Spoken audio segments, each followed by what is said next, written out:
Hey, everybody, how are we all doing? I'm going to give you a couple of minutes. I meant to get on earlier, but I couldn't. I've been having some Wi-Fi problems, and holy shish kebab, it was a nightmare. All right, we are here at the Sunday evening firesides with the Backyard Professor. Hopefully you guys are going to have a pleasant evening tonight. I have some really interesting information to share with you. Hey, how you doing? Come on into the chat. It's over here on the side. Go down and you can enter into the chat. All right, how is everybody doing tonight? It's been a beautiful sunny day here, and it gave me a chance to do some really good, excellent research and some jotting down of some notes, which I have done extensively. And I've got some information that I think is pertinent. It's going to be my view and my approach to this subject of the relationship of the Joseph Smith Papyri and the Kinderhook plates. Now, we've seen that the Kinderhook plates were talked about last Wednesday on Mormonism Live with Bill Reel and Radio Free Mormon. I've got to see who this is. I have a feeling. Oh, RFM just told me tomorrow is Aaronic Priesthood Restoration Day, so that's very important. How y'all doing? Welcome. I can't see any of you in chat. I wonder what's going on. Boy, I hope the chat's going to show tonight. Uh-oh. I'm goofing up the chat. I can't see the chat. Sorry. Oh, I wish I could. I'm 2 minutes into this, and I've already messed up the chat. Oh, that's the way that goes. That's typical. If I start messing around with things, it's going to close me off. I don't want it to, so I'm not going to mess with anything. Okay, YouTube.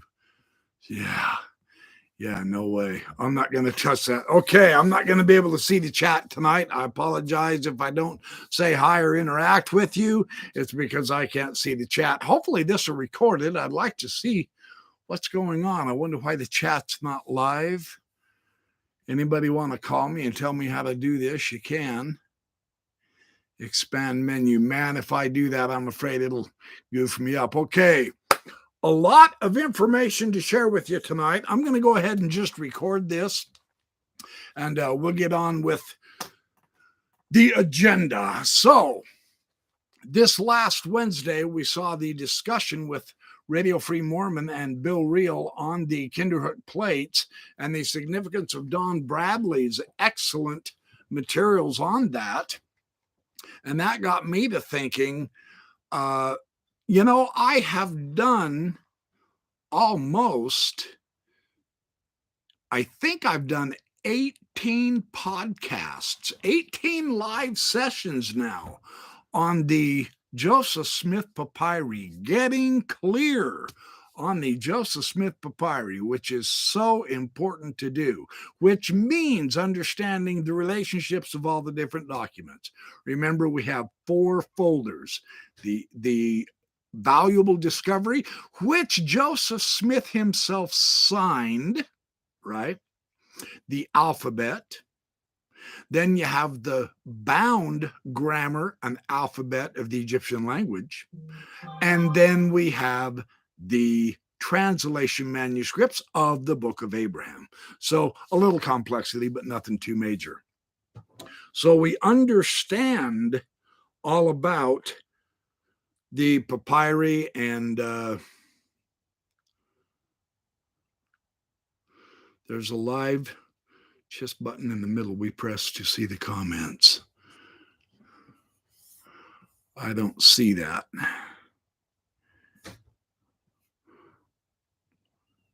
Top or bottom of the screen? Doug Vincent's trying to telling me to open the chat, and I'm trying to figure out how. I don't see it. Am I going to push the edit button? Oh, man. Is this send feedback? No, I don't want to send feedback. Manage? No. Well, I don't know if I want to manage or not. Bottom. It's at the bottom. That's the microphone. I see a back arrow. I see an end stream. Ooh, is it the edit button? It's not going to be the edit button. I don't see anything on here at all, Doug. Nothing whatsoever. Dadgummit. Open to the session on your phone. I'm showing off my ignorance. Do do do do do do do do do do do. Hold on, I'll be right with you. I don't have YouTube on. Yes, I do. I've got to have YouTube on my phone. Come on. Where is it? Where are you? YouTube. Come on. Backyard Professor Live YouTube. I'll be right with you, I promise. Oh, that's the special live. Add results from the web. 17, 19 watching. There we go. Oh, I see. In the face of an unstable world and rising uncertainty. Look at it. They've already got an ad on my YouTube, and I'm supposed to be live. Oh, there I am. Oh, okay. Okay, so.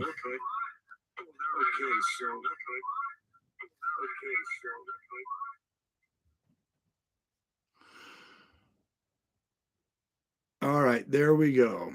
Okay, here you go. Oh, you guys are smart. Oh, all of you are here. Okay, I'm going.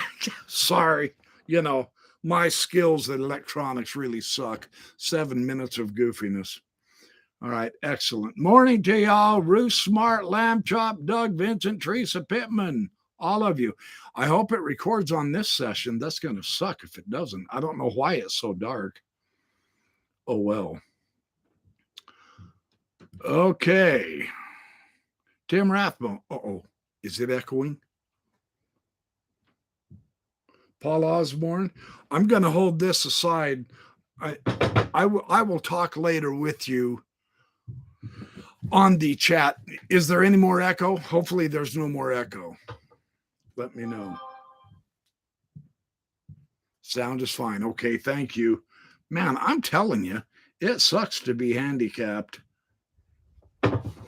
on electronics. Hey, I had a lot of fun on Mormon Stories.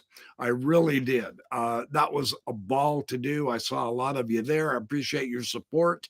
It was fun. That was basically the best wrap up on the papyri that I could have possibly given. I had tremendous help from Gerardo, right? So here's my idea tonight. I want to share 2 prongs with you. It's like we've been studying the papyri for an entire semester. I've given you 18 videos, 1.5 to 2 hour long videos, right? So, I mean, seriously, that's pretty good. That's not bad. And so, are you guys still here? And so, I'm thinking it's perhaps time to move on to another subject, but I want to put a conclusion, a valid conclusion, onto the study of the Joseph Smith Papyri. Now, of course, I haven't exhausted it. There are lots and lots of apologetic arguments to get to. There are a lot and lot of rebuttals to apologetic arguments to get to, etc. And I will do those in time.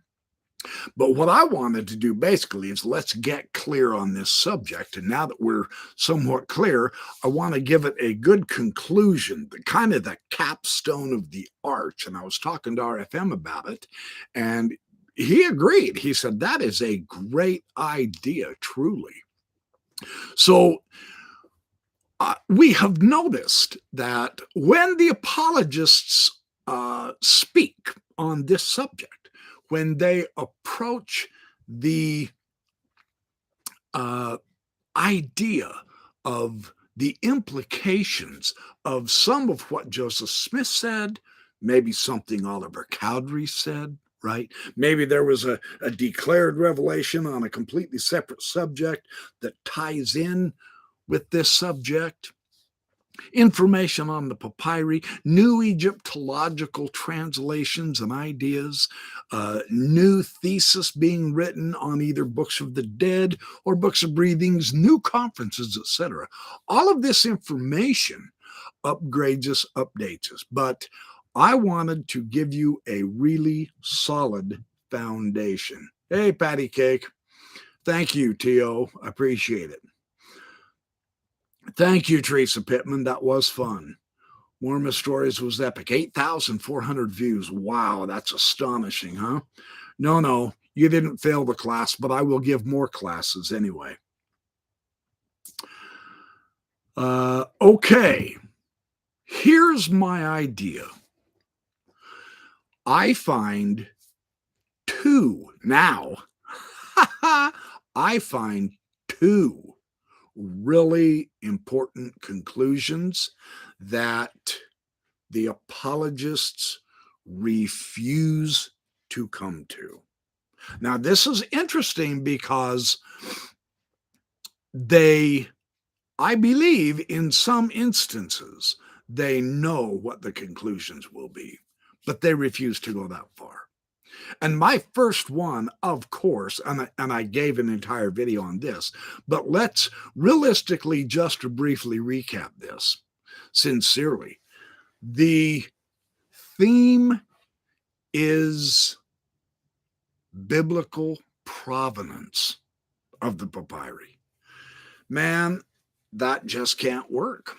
There is no one in their right mind or scholarship who accepts, and I mean within Mormonism, nobody accepts the overarching, the grand poopah picture of the incredible amount of biblical provenance that was given to the papyri. And I mean, and yes, I've got all the witnesses lined out. And so there were discussions of the signature of Abraham, the signature of Moses. There were actually lines written by Aaron, some of the witnesses were told. The mummies had to do with the daughter of Pharaoh who pulled Moses out of the sea. Things like that, the biblical provenance, the great amount of information that was good for Christianity. Jesus sitting on his throne, Jacob's ladder, Jacob with his 2 wives, the 12 tribes, the return of the 10 tribes, Abraham and Joseph. I mean, it seemed that was the only concept Joseph Smith had. Well, the restoration of the patriarchal priesthood, tying in back to the Garden of Eden, like the alphabet did, remember? And then the Princess Katumen and King Onitos, the descendants of the first woman who discovered Egypt while underwater. Now, that one actually made it into the book of Abraham. I believe it's verses 24 through 26. This whole biblical provenance, because now Paul Osborne showed me this on the message boards, where he said the Joseph Smith himself, I believe it was in the Times and Seasons. Correct me if I'm wrong, would you, Paul? On the messages. So yes, and on the 18th, Dan Vogel and Brent Metcalf will be back on Mormonism Live. That'll be in this Wednesday. Don't miss that. So yes, it is BYP time, Radio Free Mormon. Welcome. So the idea here is this biblical provenance. Joseph Smith claimed in an article that he got that by revelation, and it was direct revelation. In fact, he declared it so strongly, and in a way, you can see Joseph Smith's complete arrogance when he said, I teach nothing but the truth, diamond truth. I teach it for the ages. I am the only one basically who knows the actual truth. And God is my right-hand man. I'm not God's right-hand man to carry forward his work. No, I am so important. God is my right-hand man. That's how he put it in that article. But that was where he declared the mummies were 3,500 years old. And these ancient records that were coming down came down preserved and untouched, right? Until, of course, they got to Kirtland, Ohio. And then they were purchased, and the rest, as they say, is history. Now you know the rest of the story. But we don't, because we have two prongs left. One is the biblical provenance. No one, Mormon or non-Mormon, right now today, accepts or agrees with that biblical provenance. No, not even Mormons. They won't. They don't use the Papyri to demonstrate the ladder of Jacob as the papyrological evidence for the authenticity of that story in the Old Testament, Jacob's ladder, which is now to the Jews, of course, and especially in the Kabbalah and the Zohar, they're huge on this subject. I mean, that was big for them. They constantly brought out the significance, the symbolism, of course, the philosophy with this Jacob's ladder idea. Joseph Smith claimed it was on the papyri. You're not going to see anybody today use that papyri as evidence for that biblical story, because even the Mormons, shocking as this will be, even the Mormons don't believe Joseph Smith when he mentioned all of the other biblical stories of the biblical aspects of that papyri, except for the book of Abraham and the book of Joseph. And of course, he never got to the book of Joseph.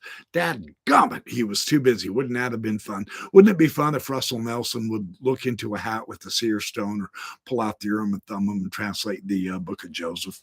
Yeah, right. You know, what is a prophet for, right? And I mean prophet, not profit, like we have today with their hundreds of billions.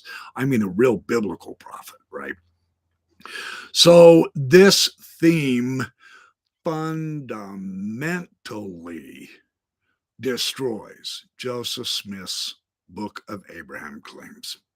Abraham, and isn't it remarkable? I mean, the church essay, 2013, man, they came out and they admitted flat out, point blank, straight at you, baby.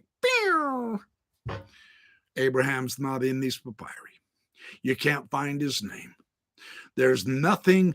The particular method that was utilized, which I did talk about a lot on the Mormon Stories view, that method is not within the realms of Egyptological methodology right now today. We have no idea what the hell Joseph Smith was thinking. They didn't quite put it that way, but that's the basis of what they said. Of course, the book of Joseph is still missing. Well, if nothing is essentially tied to Abraham in the papyri, and if they didn't even mention all the other biblical amounts of information, you know, the 12 tribes of Israel and the languages of the world and the fall of man and the creation and the temptation of Eve in the garden, you know, the snake walking on legs, etc.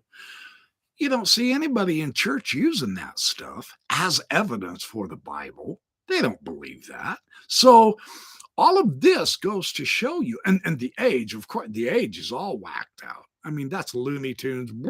That's way out there. Left field, right field, my other left. Paul Osborne has shown that particular timing, 3,500 years ago, was a revelation. What does this tell you conclusion-wise? Yeah, if it really was a revelation, then the Mormons are in deep trouble, because the then logical conclusion is based within the parameters of our current scientific understanding on how to date papyri, and our current understanding based on archaeological and historical contexts. What'd you say, Doug? Put it in the chat, would you? Thank you. So the actual archaeological context doesn't even verify that Abraham and Joseph are real. I mean, the biblical archaeologists back in the early 1900s were arguing about the actual historical reality of this real flesh and blood living person. That's more or less of the myth making capacity, right? Oh, yeah. Thank you. Biblical provenance means all of the characters that were identified by the early Mormons in the papyri. They mentioned the biblical people, Abraham and Joseph, Moses, Aaron, Adam, and Eve. So the idea of biblical provenance is the meaning of the papyri. If it was translated by Egyptologists, it would be talking about the Bible. That's the biblical provenance. You notice there's literally no explanation at all about the Egyptological persons in the papyri, or what their religious view was. And of course, it's because Joseph Smith didn't know it. Criminy, no one in his day knew it. But then again, no one in his day knew hieroglyphics either. And yet Joseph Smith just took off and translated the papyri like crazy. And it came into a biblical meaning. It had to do with biblical people. Nothing about the Quran in there, nothing about the Bhagavad Gita, no other country or culture, no other time, just Abraham, just the biblical patriarchs. That was the line of priesthood that Joseph Smith has said. Remember, in the alphabet, that in the first part was about Princess Khartoum, and that second part, you remember, that was about the pure language of Adam. What's that doing with Egyptian papyri? That's the biblical tie-in. None of that has, seriously, none of it has any validity whatsoever in anyone's eyes. The professors at BYU won't agree with that.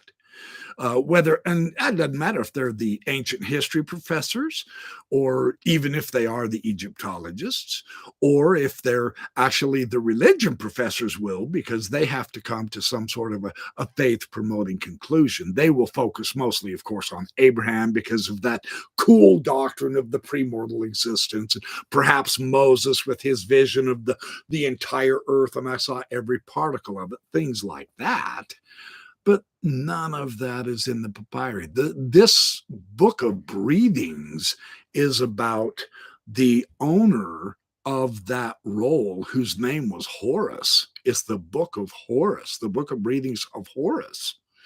And Anubis, which Joseph Smith mutilated and called a slave, he's actually Anubis, the deity. He is ushering in Horus into the presence of Osiris, who was the seated figure on the throne, with his wife, Isis, the king. Ooh, watch out, Paul Osborne's throwing me. Come on, dude. Come on. Ooh. I'll take you on, Paul. Let's go. He's going to smack me if I ever call Isis the king again. But with the presence of Mot and Isis and Osiris, we don't hear anything about that from Joseph Smith. Of course, he couldn't have known, but wait, the early Mormons. Now, here's the other damning aspect of this biblical focus. So many of the early Mormons indicated that Joseph Smith received this knowledge through revelation. Frederick G. Williams, now he was one of Joseph's scribes. He indicated, yes, I sat right at his side and I was penning it, writing it down just as fast as I could while Joseph Smith translated it through the inspiration of God. Lucy Mack Smith says, there's areas in the papyri that have the gaps, the lacuna.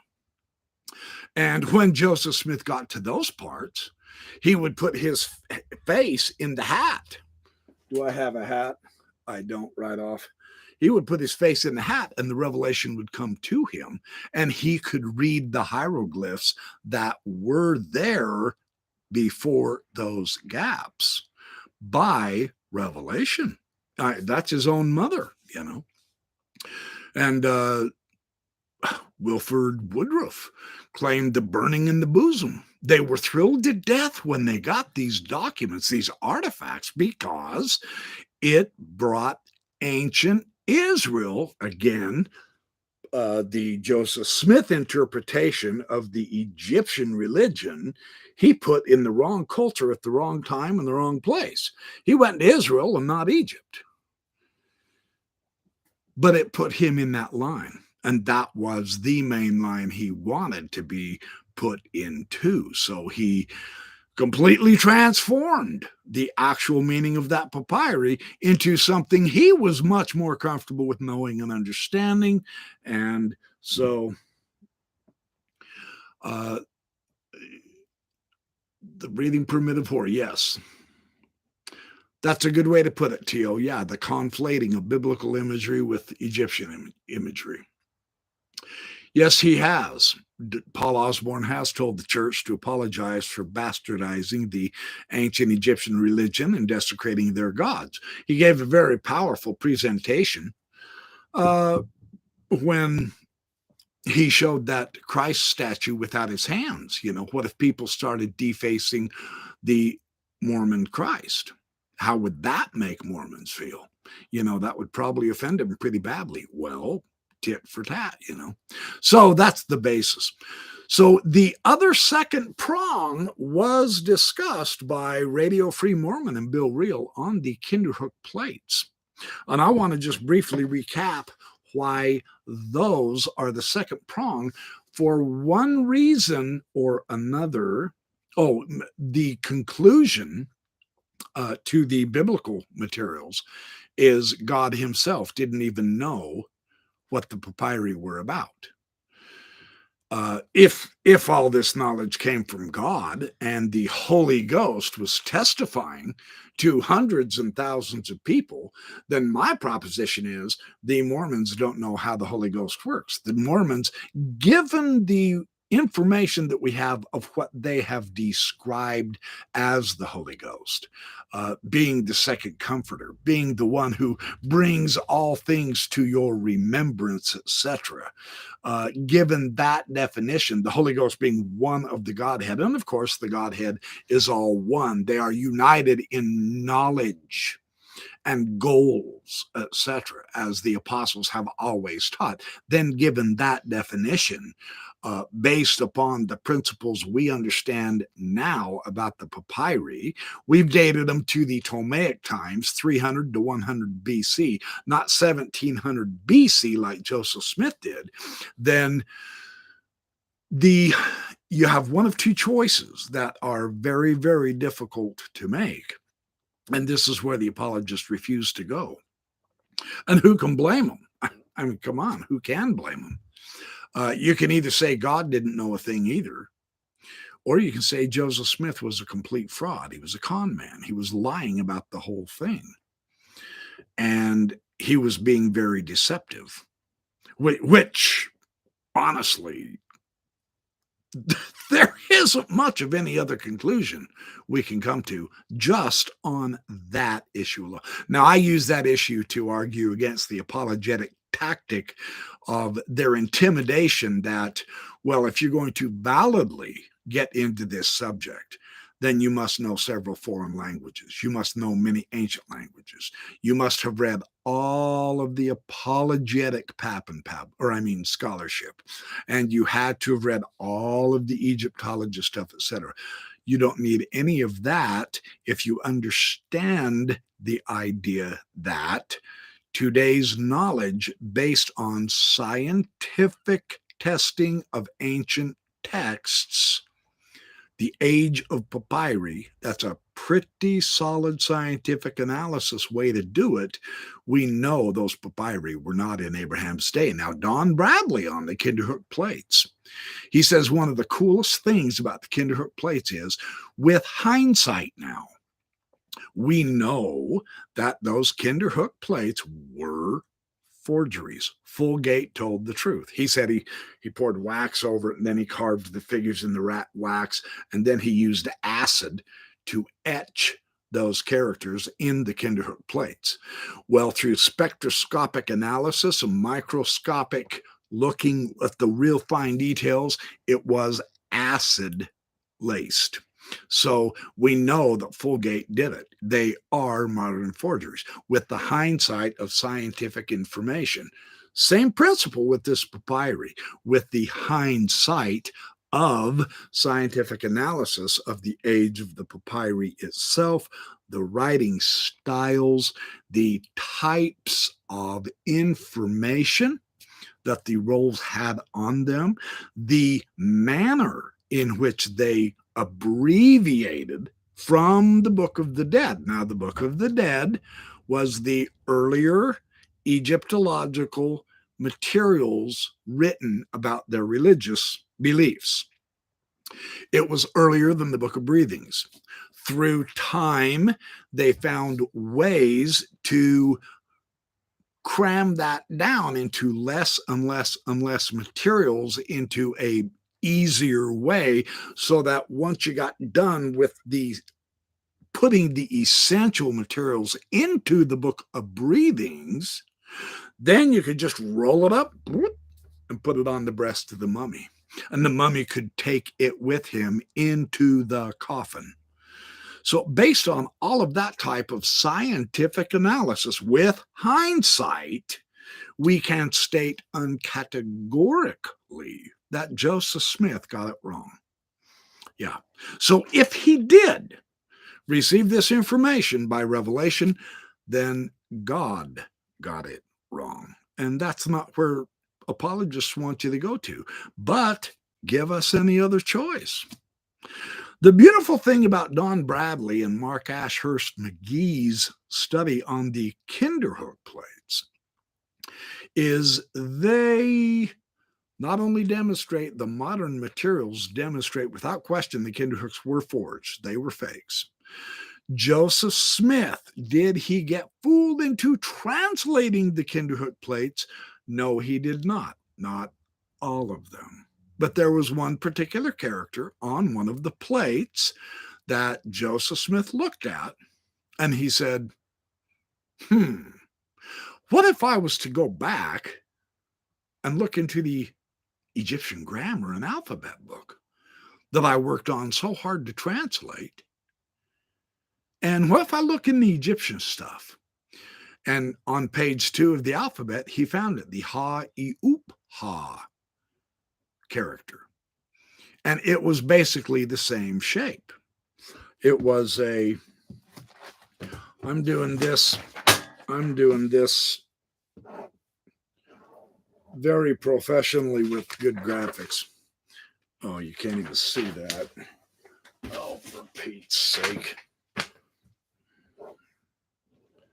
And I know Paul has been arguing that it was the mouth, but some people say it was like half of a ball. Neb is the bread basket. Could have been a mouth, but anyway, the shape itself was on the Kinderhook plate, and that particular shape is in the Egyptian alphabet and grammar. So Joseph Smith used that as the basis to indicate that, yes, this particular plate, at least, he only translated the one character. And he used this particular character to indicate that this person was from the loins of Ham through Pharaoh, who received his kingdom from the ruler of heaven and earth. I mean, it was essentially the same translation that Joseph Smith had given this character in the grammar and alphabet of the Egyptian language. Bill Reel and Radio Free Mormon on Mormonism Live essentially showed that what this does is it kills the missing scroll theory of John Gee and Carrie Mulstein. And you ask, how does it do that? Well, it's a very simple thing, because the missing scroll theory postulates that the real translation of the Book of Abraham happened on a missing scroll that we no longer have, and that this particular translation in the Gale, Joseph Smith was not involved with it. Not at all. I mean, in fact, the culprit was W. Phelps. The whole grammar was Phelps' work. And this is the scribes did it through. Nibley was just terrified of all of this stuff. He just threw hot water and mud all over the place, trying to throw everybody off the obvious conclusion that Joseph Smith couldn't translate spit for Egyptian, right? So Nibley tried to buy time. Well, they've been fobbing off of his silly muddying up of the waters now for 50 years. And I called for him on the Mormon Stories to come clean and let's get clear. We'll have this dialogue with you, but we're going to make some pretty tough insistence on you knocking off with your stupid charade. We know you're faking it. We know you know the issue, so you can stop faking it. You're not fooling us anymore. We also get to study the papyri thanks to the Joseph Smith Papers Project. Yeah, baby. By the way, for the last several weeks, I have been heavily involved in updating my Joseph Smith Papers Project. You remember seeing the third volume of the Joseph Smith Papers? This is my version. I call this the Prosecutor's Edition. I have added dozens and dozens of extra graphics. The graphics I've been showing you. The graphics that I have been... See, there's the book right there. There's the book right there, that bottom part. And you can see all those gaps in between it. That's where I've added articles, analysis. I've put all my lecture notes in here. I put all my graphics, my visuals in here. I put several articles by Ed Ashman, Stephen Thompson, yes, Carrie Mulstein and John Gee, etc., Dan Vogel's materials and all that. So this thing is a whopping, it's like 4.5 inches thick. It's huge. That way, all I have to do whenever I'm called upon to talk about the Joseph Smith Papyri is just grab that one book, and I have all of my sources. Yeah, baby. That's what we're talking about. Yeah, I know it, Mo. Yes, BYP's nuclear weapon. I am armed and dangerous.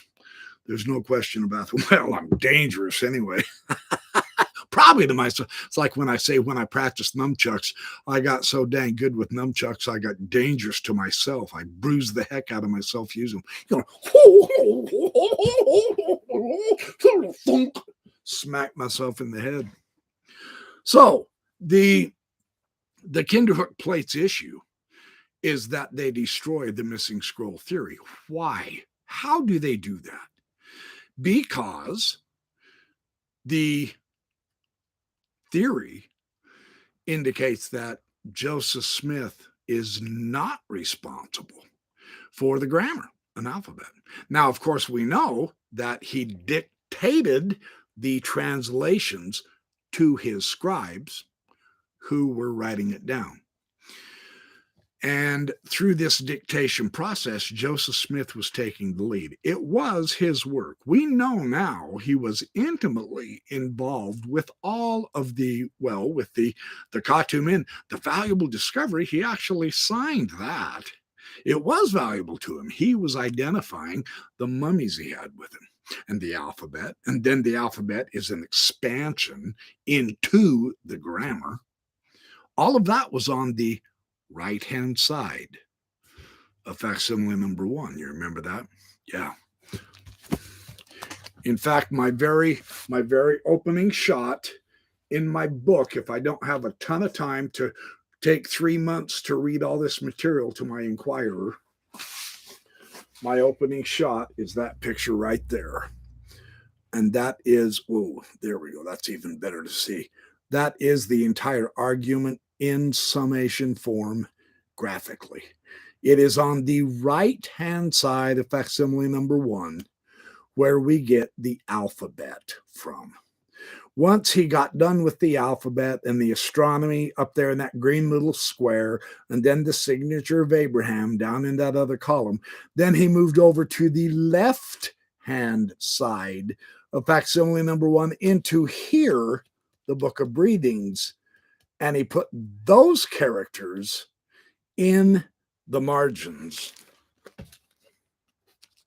of the Book of Abraham translation. That's pretty much it in a nutshell. Translated that out and came out into the Book of Abraham. Joseph Smith valued those characters enough to use that Egyptian character as a basis for translating the forged Kinderhook character. That tells you John Gee and Carrie Mulstein, well, with their reverse translation theory, all of that's bogus. The catalyst theory, Bill thought about it all day long when he realized, hey, the catalyst theory is also destroyed by this Kinderhook discovery of using the ha-o-iup character out of the grammar of the Egyptian papyri, because the catalyst theory says Joseph Smith, while looking at the papyri, he wasn't thinking about the Egyptian. He didn't have to, because God was giving him the revelation of a Book of Abraham. The papyri, they didn't mean anything. They may as well not have even been there. It was a catalyst to a revelation. Well, it didn't happen with John's parchment when he translated John through a vision, but they like to claim that it happened here with the papyri. And of course, there's no evidence for that. It's just a desperate Hail Mary pass that got dropped. It didn't succeed. In fact, the quarterback got sacked before he threw the pass with this Kinderhook discovery.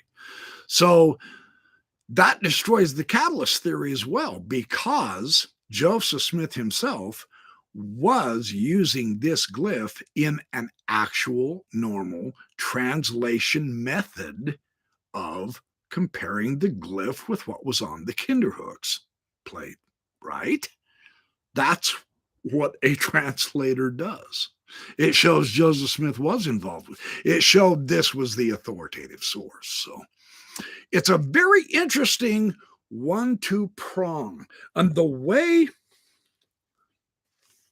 I took some notes, I want to try to read these a little bit. Yes, all of the explanations. Good point, Teresa.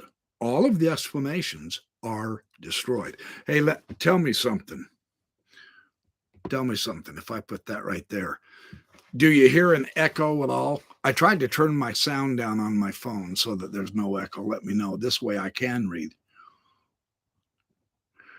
Were any of those characters used in the Anthon transcript? Good question, Cameron. Not to my knowledge, but I do know there are studies showing that the Dan Vogel shows how the characters of the Book of Mormon were potentially invented in a video, but they do look similar to the pure language, the Adamic language. And so there's a possibility there. Okay, no echo. Good. Good. Well, then I'll be able to interact. Yes, Paul Osborne is in the Celestial Forum in Shades, and that's where he's doing some of his best work. And I am joining him there as well. And we are getting ready to analyze a whole bunch of new stuff. That's where we learned about the Anubis snout and things like that. And see, that's the other thing. If by revelation Joseph Smith was giving us a proper restoration, then why would he have to change up the facsimiles so much? See, that really doesn't make sense, does it? Why would you have to change the shape of Anubis? call the ladies men, fill in facsimile number 2 with hieroglyphs from the Book of Breathings, add a knife and the ridiculously stupid human head to the priest in facsimile number 1, when pretty much every lion couch scene we've ever seen, that is Anubis, the jackal-headed deity. Yeah. So, nothing actually was very well restored through time. Once I exited my apologetic mindset, and this takes some time to do, I promise. In fact, every now and then I slip back into it. The dawning realization occurs that not one interpretation in any of the 3 facsimiles have come out accurate, right? Just exactly like not one character on the Kinderhook plates was authentic. Even the one that looked like the genuine Gael Egyptian character, which Joseph Smith translated. So, forgery on one, a completely bogus translation on the other. If God did reveal any information, then God is on the line. And this is why Don Bradley and Mark Ashurst McGee tried to show that Joseph Smith was attempting to translate using a conventional translator's method without any revelation whatsoever and without any inspiration. There was no kumbaya, my lord, or anything like that. There was no seer stone mentioned. There was no face in the hat. There was no Urim and Thummim at all. And so they're trying to save Joseph Smith. And you can't blame them. You got to try to save him from something, because his Joseph Smith translation was simply a steal, mostly from Adam Clarke's Bible commentary. The Book of Mormon, probably a mishmash of various texts in his day. And now we have the Book of Abraham, which, of course, we know he got information from Josephus and the other gentleman. I knew I was going to have a brain fart here. The one that talked about the plurality of worlds. I did a whole video on this. Anyway, maybe one of you guys can remind me in the comments. I can't remember.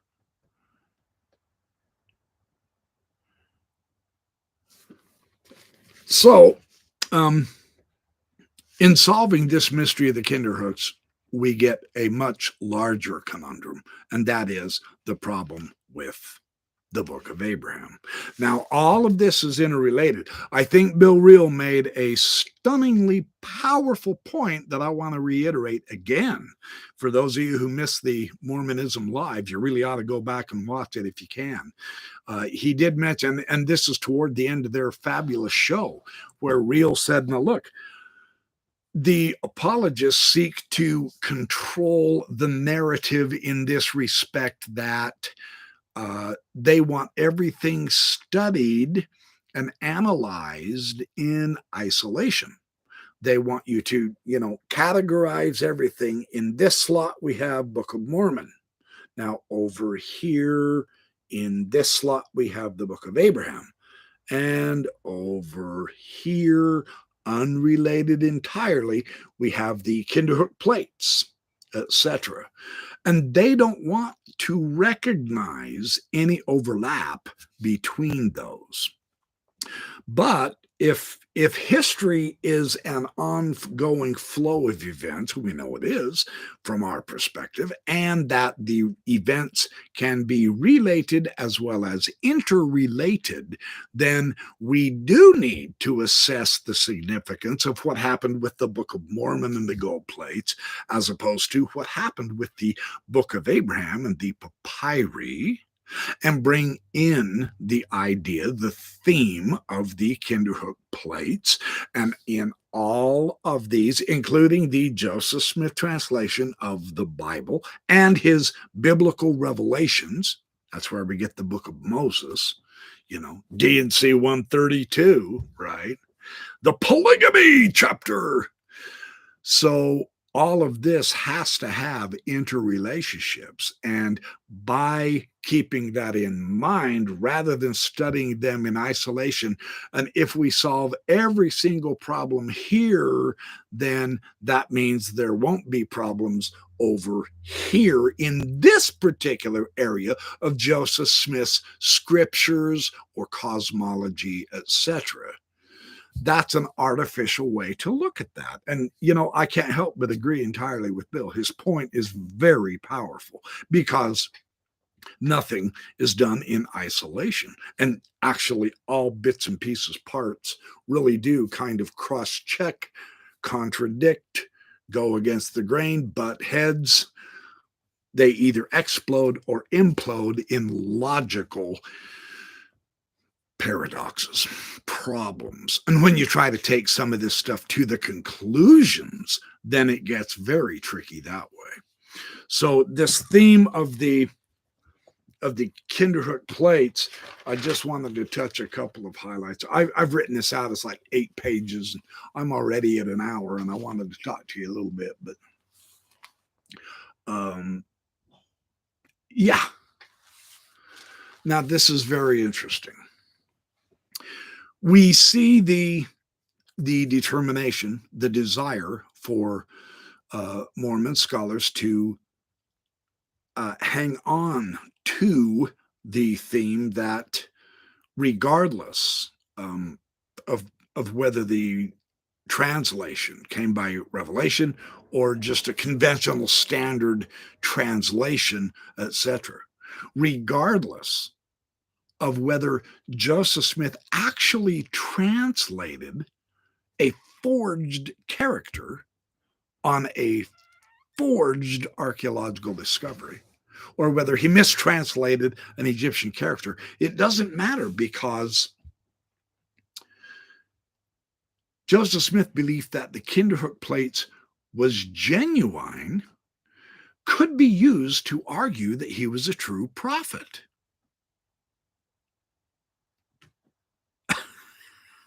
Really? It suggests that he believed in real buried records, as one would expect if he had found such a record himself. And my comment on that is I can't follow this line of reasoning, since we can't say this of his translating the papyri. We can't say this of Joseph Smith dating the papyri 3,500 years old, nor describing it of having biblical characteristics and biblical personalities, because it's irrelevant what his experience or even his belief is. It is entirely relevant if it turns out accurate. There's the relevance of the test, right? So the downside of this is nothing turned out to be accurate. So how they get a true prophet out of that is truly a mystery to me. Perhaps someday they'll try to explain it. But again, what I am seeing here is the attempt to separate Joseph Smith from revelation while involved with the Kinderhook translation. But I mean, he was an enthusiastic amateur linguist who really did have an interest in languages. And so let's grant him he translated as a man, not as a prophet idea. And we can still hopefully maintain Joseph Smith being a true prophet. That appears to me to be the angle that they've been taking with this Kinderhook thing, right? But how you can get a true prophet out of that just doesn't make sense to me. So, and then they say that Stanley Kimball and many other devout Latter-day Saints try to make it that Joseph Smith didn't translate at all. They try to make it that they really badly want to defend Joseph Smith as a true prophet. And so let's eliminate the whole idea of him even translating whatsoever. Now, Stanley Kimball's analysis is 30 years old, so it's pretty much out of date, right? But they are arguing that he did translate and can remain a true prophet, even though he translated a forgery using a bogus Egyptian hieroglyphic. I know, I get it. The mental gymnastics is breathtaking, This is the same apologetic bias that gets in the way of the apologist on the papyri, isn't it? Yeah, it really is. So that's kind of, and then here we go. Then they pull this interesting observation. I'm going to go ahead and read a few of my notes. And I'll quote, it is reasonable to place the Kinderhook plates episode in the same context as the Book of Mormon, that Joseph Smith was either translating or pretending to translate the Kinderhook plates by the power of God. But this assumption ignores the evidence that Joseph Smith had a personal interest in languages, that he engaged in traditional translation without claiming divine aid, and that he approached the Kinderhook plates in precisely this fashion. Now, my thought on reading this is I said, okay, so granting this, who gets to decide when he translates as a prophet and when he translates as only a man? I mean, if it ends up accurate, then yes, he translated as a prophet. And if it's wrong, then you say, no, he was just translating as a man. I mean, that's pretty convenient, isn't it? When you stop and think about it, because all of the Egyptian Gael, the grammar and alphabet of the Egyptian language, is completely wrong. And yet he used that to give a translation of a forged character on the Kinderhook plates. So would it matter if he did it by revelation or of himself? It's phony. If by revelation, that pulls God into a very nasty conclusion in Mormonism. And yet we have it that Frederick G. Williams maintained, while I was writing down from the dictation of this guy over here next to me, he was receiving it by inspiration, and I was writing down the translation of the papyri hieroglyphs.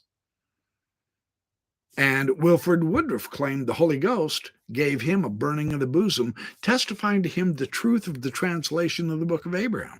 And both the Pratt brothers claimed either the Urim and Thummim or the Seer Stone. Adam West declared the direct inspiration from Jesus Christ himself helped Joseph Smith translate. And in all of these incredible instances of witnesses who were closest to Joseph Smith and involved with Joseph Smith in person, just like the Kinderhook plates, when he compared the alphabet with the Kinderhook plate, same concept. All of these claims to revelation don't save the translation, but it should. And that's the conclusion that the apologists won't go to. Right? So this is a serious conundrum, is what I'm telling you. And after and then, now this is in,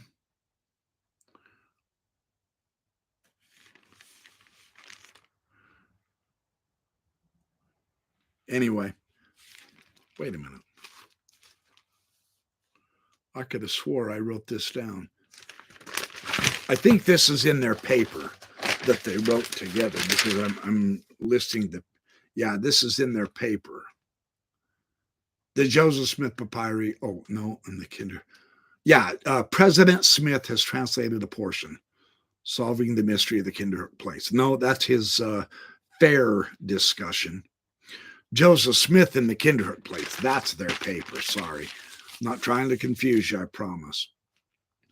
So, and they say on page 101 of their paper now, They're saying, after discussing the Joseph Smith translation of the Bible, they further claim that, quote, using the Papyri, Joseph Smith translated the book of Abraham by the divine gift of revelation, unquote.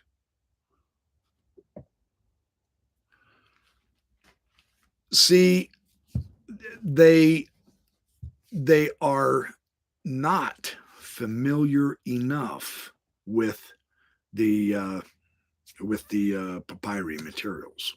I mean, that's the only charitable conclusion I can give to this, because with that claim that he translated it by revelation, and nothing matches.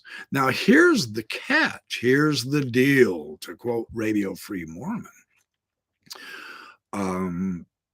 With the claim of revelation and the translation, the book of Abraham should be historically pretty good. But Paul Osborne is beginning to demonstrate, and he said he'll have a huge study on this, on the actual history as we understand it, based again on scientific analysis, historical comparisons of documents, not only across ancient cultures, you know, the Mesopotamian compared to the Egyptian, the ancient Assyrian, the ancient Babylonian, the ancient Jewish, etc., as well as carbon dating and the archaeological discoveries. William Dever is huge on this for early Israel, and he says Abraham is an entire myth. But based on just the history alone of what we understand of all of the archaeology of the ancient Egyptian pharaohs and their kings, and all of those texts that have survived that are carved in the stones of their temples, of their pyramids. They're written on the inside of the coffins, so that's why we call them the coffin texts. The entire history of Egypt, we understand decently now, and none of it matches the book of Abraham. Now, Paul Osborne has come out saying, now he's shown some very powerful materials about the Anubis snout, and he has shown very powerful tools about the translation of the Egyptian hieroglyphs in facsimile number 3. I have demonstrated, and I'm not the first, I got to toot my own horn. Paul Osborne hasn't done it all, even though he has done it all. Some of us have also been working independently from him. Although there's not, that man covers a boatload of ground, man. He's wonderful to read. He's showing how the history of Egypt just doesn't match. The restoration, facsimile number 1, can't possibly be to Egyptological standards. There's no Egyptologist out there other than Rhodes, Gee, Mulstein, and Nibley. Possibly Smoot might come around to this. I hope not, because it's going to kill his credibility. But there's no one who says the restoration of facsimile number 1 is in the least bit accurate. It's just simply not. None of the explanations are. So for these guys to say that it was received by revelation damns God. And I'm not sure if they've thought about the implications of that.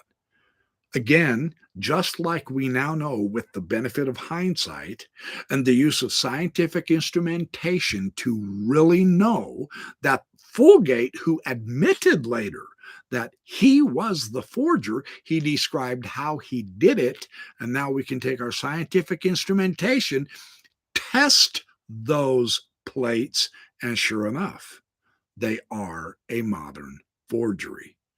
We can do the same thing with the same principles on papyri, language, the archaeology of the temples, the pyramids, the halls, etc. We can do the same thing with ancient Egypt now. And there's no way.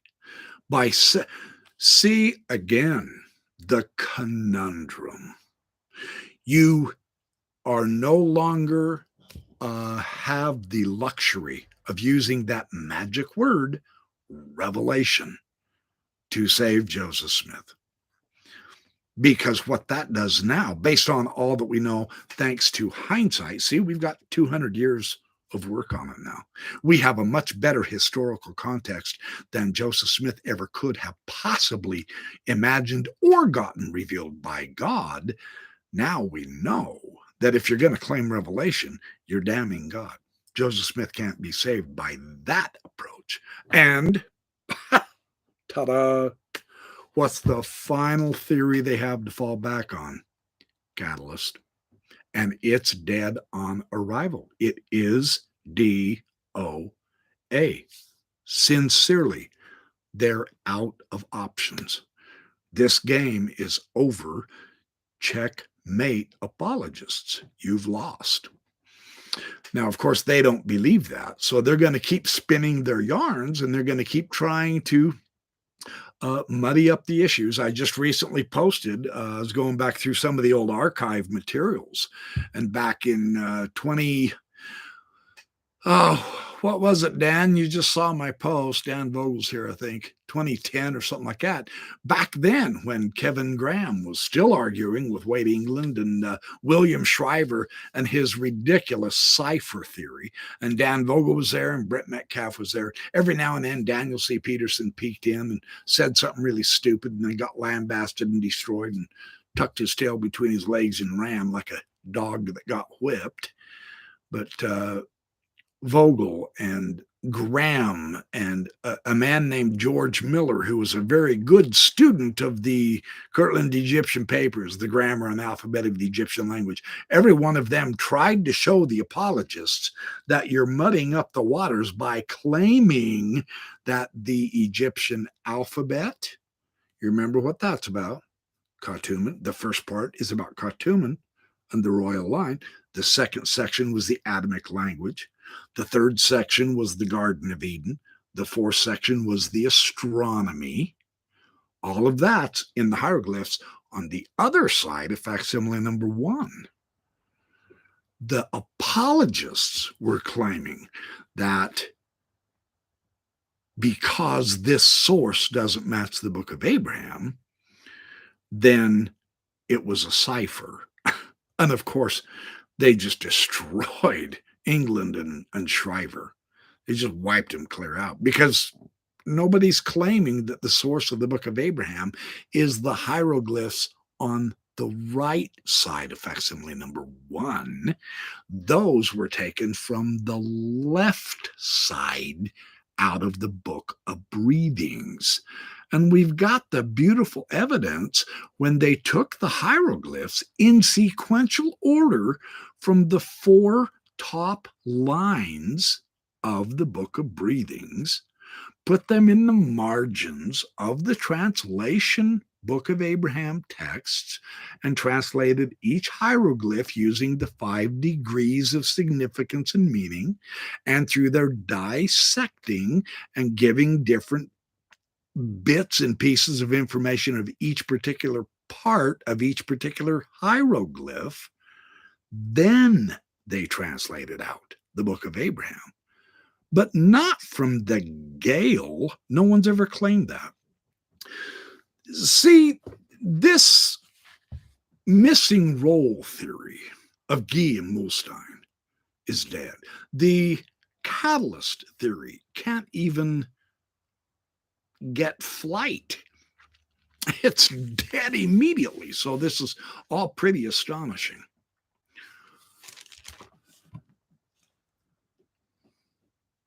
And they say the alphabet is really more of a lexicon. What they leave out is that none of it is actually ancient Egyptian from Abraham's time. But that was a revelation. So they're in trouble, is what we're saying. And then they go through several apologetic themes as to why Smith's translation of the papyri is so wrong, and the attempts to save the prophet without discussing the fatal problems. To be fair to them, though, that would have moved them off topic. But they conclude that much of the alphabet info is not in the Book of Abraham, and much of the Book of Abraham is not in the alphabet, and so it could not be translated by solely using it. And that, of course, is correct. The alphabet is not the basis of the Book of Abraham. The grammar and alphabet is not the basis of the Book of Abraham. But they're still so confused because that's what the apologists keep saying. Kerry Mulstein's 2020 fair presentation, one of the dumbest things I've ever seen. And he was acting serious. And then when Scott Gordon interviewed Mulstein, he said, well, what do you think about the translation? Then he goes, well, it depends on what time of day and, it depends on whether you're awake or asleep or alive or dead or whatever. No, it doesn't. It depends on the evidence, Carrie. Evidence is what indicates the reality and truth. So, the subject of great controversy in Mormon history is these enigmatic documents of the Egyptian papyri. Well, the enigmatic documents are controversial within Mormonism. And of course, it's obvious why. Joseph Smith, in a deceiving way, falsely translated them. And the Book of Abraham is a bogus translation. So they want to save Joseph Smith. So they have to have controversy. But to the Egyptologists, the case is an open and shut case. It's really quite simple. Joseph Smith said, these are the hieroglyphs I'm going to use. These are the English words that the hieroglyphs translate into. And ta-da, we have the Book of Abraham. When they translate those hieroglyphs, and they see what they translate into, the Egyptologists say, ta-da, no Book of Abraham. And that's Egyptologists, both non-Mormon and the Mormon ones. Look, Hugh Nibley translated those. He never found the Book of Abraham. That's why he postulated a missing source. He couldn't take the straightforward, obvious answer and conclusion. Michael Dennis Rhodes has translated the papyri, and he doesn't get the Book of Abraham either. John Gee and Kerry Mulstein are both translated. Nobody, when they're translating the hieroglyphs, get the Book of Abraham, except Joseph Smith. There's your problem. Yeah.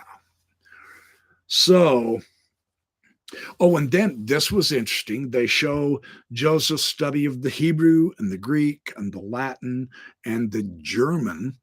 And they're taking this approach as a basis of Joseph Smith saying on one occasion, I will now turn linguist. And he wants to start showing off how much he knows language-wise to the people.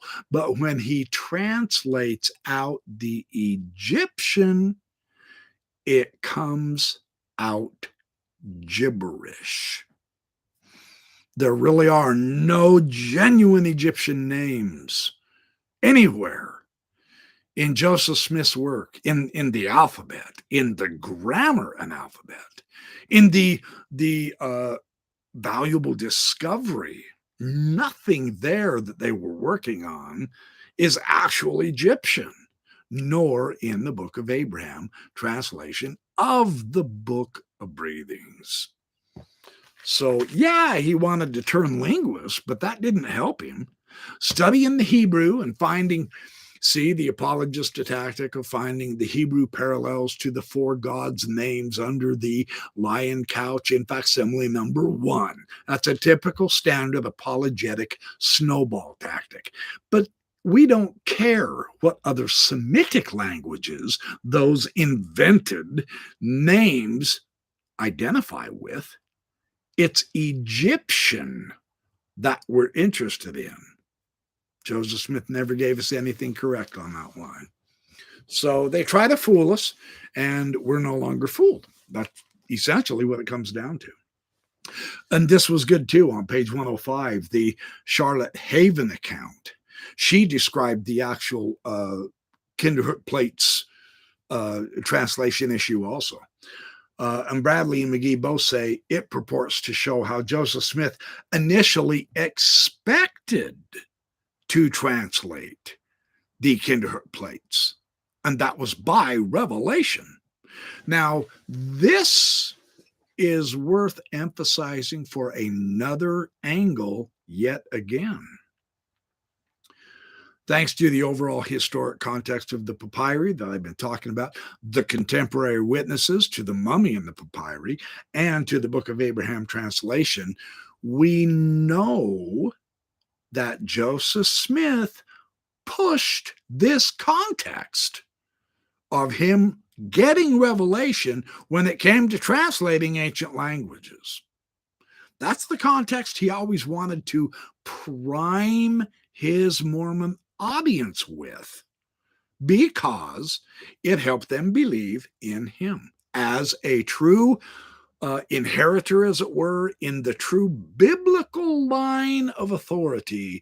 Now they had their own biblical prophets. So Joseph Smith never did anything to correct anyone in claiming when he was translating through inspiration or by revelation in his day. And several testified, as I've told, about the Holy Ghost telling them that was true. Yeah, very interesting. Adam West, Frederick G. Williams, Lucy Mack Smith, Wilford Woodruff, both Pratt brothers, always claimed that revelation did the translating. Only today, in hindsight, now that we can look back and say, yeah, the Kinderhook plates are fake after all, only then does the argument arise that, well, after all, he really wasn't translating by revelation. He was just more or less doing an academic exercise. Yeah, he was working as a man. That was never brought up in Joseph Smith's day. There was no such argument. Joseph Smith said, yes, I've received the revelation of heaven. Here's what the language says. Lo and behold, look how magnificent this new knowledge is. And they soaked it up. They never argued about it like we do, because they didn't know like we know, right? Yeah, there's the difference. Oh, the difference time can make.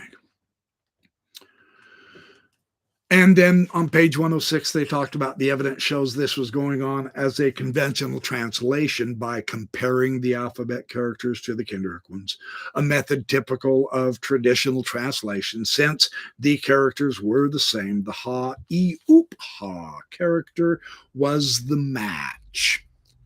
And it was based on his translation of the Kinderhook character. So this is how they're trying to save Joseph Smith the prophet. This proves, however, that Joseph Smith believed the grammar and alphabet of the Egyptian language character was a valid, conventional, translated character. And this wipes out John Gee and Kerry Mulstein and now Stephen Smoot. Otherwise, why would he use it? I mean, he's the one that translated it, right? Page 110, in contrast, there is no mention of Joseph Smith using the Urim and Thummim or the seer stones or divine revelation of any kind in any of the sources close to the Kinderhook translation event, right? Yes, I will, Doug. Thank you. Yeah. What time is it? Oh, my goodness. I cannot believe how fast time flies. Okay, yeah, I will. Thank you for the reminder. So with the benefit and hindsight of modern scientific testing equipment, I've gone over that. We see the place differently than Joseph Smith did. Time has shown that he was mistaken. So notice when they can get the situation manipulated to the point that it's just translating as a man, then you're allowed to say Joseph Smith was mistaken. But that argument only has ever arisen since we have proven the Kinderhook plates were forgery. In Joseph Smith's day, Orson Pratt and others frequently produced the facsimiles and published them as proof that the Book of Mormon gold plates were real. See, the importance of physical evidence. And Bradley and McGee talk about that. the importance of the physical evidence. Today, the apologists, every damn one of them say, oh, well, technically it's not by physical means anyway that you get your testimony. It's all done by the Spirit. Malarkey. Everybody has to have the physical evidence because that's what changes the probability. So, and then there's one last thing that I wanted to, I want to talk with you.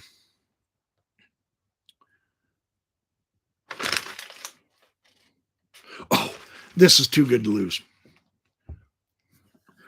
They admit, Ashurst, McGee and Bradley. They admit, oh, no. I'm sorry, I'm misattributing them. This is in the blog of the Times and Seasons. This is Chad Nielsen, I think. Is this Chad Nielsen's article? January 13th, 2022. He interviewed both Bradley and McGee. You can find this online, the Times and Seasons. And they say Joseph Smith used ordinary linguistic approach to translation. Smith would have used the Egyptian alphabet lexicon to produce an ordinary translation. The implication is that the Gale character is a translation, right? There goes Guy and Mulstein's theory, shot to hell. So and here's what he says. Whatever you make of the Gale in 1835, here in 1843 with the Kinderhook plates, you see Joseph Smith using it as an ordinary translation tool. See, ordinary translation. Yeah, sure. Well, this implies, of course, that the Egyptian character was translated by Joseph Smith, not from his scribe speculating, of course. And the other thing is, there we go. The other thing is, would he use their speculation as a basis for his translation, especially considering the theory of Guy and Mulstein that Joseph Smith couldn't possibly have translated anything in the Gale because it's so incorrect. But on the missing scroll where he properly translated, if that's found, Egyptologists today could translate that, and voila, they would have the Book of Abraham. See, this completely obliterates 35 years of apologetic claptrap and noise. BYU's been wasting its money on those idiots for way too long, their arguments. So I shouldn't call them idiots. I should say their arguments are idiotic. I apologize for the ad hominem, not intending that. But it is idiotic how they do this. So they admit that there is some gray area to consider here related to the Egyptian alphabet and Joseph Smith's translation projects. And now they're hedging. Of course, there's a gray area. Are you kidding me? Nobody accepts the Gale as actual Egyptian translation now. So, there is apologetic, although I will hand it to them. They have done this in a much more crisp, scholarly manner than most Mormons dealing with this difficult issue of translating ancient texts in Joseph Smith's day have ever done. So they're doing pretty good. My hat's off to them. They really are trying to, but you solve one problem in one area and you produce another in another. That's how it's always worked with Mormonism, right? That's why Bill Reel says you have to take them all connected together and see the implications and consequences of everything. I completely agree with that. So, the concepts of the Gale character that Joseph Smith used to translate the Kinderhook plate. Now, here's my idea here. The concepts ended up in the Book of Abraham translation itself, though, which, if the catalyst theory is true, is in deep trouble because we now know that character has nothing to do. It ain't Egyptian. It ain't, I'm saying. So the problem is huge here. And it can't be used to translate an actual forgery anyway. Right? One, it's a phony Egyptian character, and two, it's translating a forged character on the plates. I mean, wow, we're talking ridiculous here, right? And yet Joseph Smith used it. Yeah, man. If it's incorrect at Kinderhook, and of course it is, you don't correctly translate a forgery, right? Then it's incorrect in the Gale and the Book of Abraham. And yet, Frederick G. Williams said the Book of Abraham came by revelation. Boy, there's the damning point. Every time, man. That's amazing, isn't it? So they say it's not easy to distinguish the methods or the productions of academic from prophetic translation. Yeah, no doubt. It's difficult to distinguish, all right. Listen to how this works. The correct hits will equal revelation. And the misses and the anachronisms and all that, mistakes, will be attributed to him translating as a man. I mean, how convenient, right? But is it convincing? Are you kidding me? Not a chance.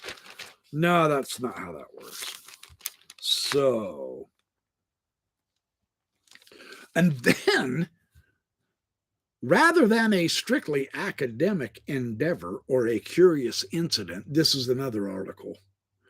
I can't find a different article. I believe this is in the Juvenile Instructor, and he's talking to McGee. And he says, rather than a strictly academic endeavor or a curious incident, the Kinderhook episode may provide us with the clearest glimpse into the process of revelatory translation in action. You go, huh? What the hell? How do you possibly get revelation from the Kinderhook translation?